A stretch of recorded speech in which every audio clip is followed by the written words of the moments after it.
নমস্কার বন্ধুরা, আজকের রেসিপি শুক্তোর জন্য আমি নানা রকমের সবজি নিয়ে নিয়েছি। সবজিগুলোকে ভালো করে ভেজে নেব তেলের ওপর। নিয়ে নিচ্ছি বেগুন, আলু, কাঁচকলা, সজনে ডাঁটা, সব কিছু ভালো করে ভেজে নেব।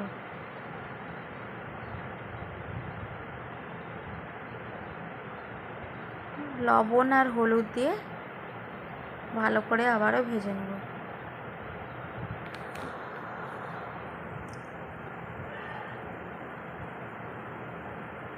দেখুন আমার সবজিটা কিন্তু ভাজা হয়ে গেছে।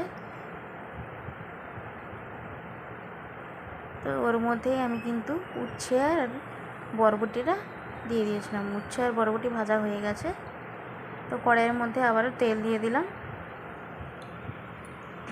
তেল দিয়ে ফোড়নে দিলাম একটা তেজপাতা আর একটা শুকনো লঙ্কা। তো তেজপাতা আর শুকনো লঙ্কাটা ভাজা হয়ে গেছে। এবার দিয়ে দিচ্ছি আমি আদা বাটা আর লবণ, হলুদ গুঁড়ো, লঙ্কার গুঁড়ো কষিয়ে নিয়ে অল্প একটু জল দিয়ে ভালো করে সবজিগুলোকে দিয়ে দিলাম। ভেজে রাখা সবজিগুলোকে দিয়ে ভালো করে কষিয়ে নেব। কষে নেওয়ার পর অল্প একটু জল দিয়ে গরম মশলার গুঁড়ি দিয়ে নামিয়ে নেব।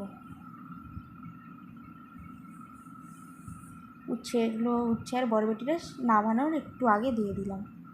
তো বন্ধুরা, আজকে এই পর্যন্ত। ফিরে আসছি অন্য ভিডিও নিয়ে।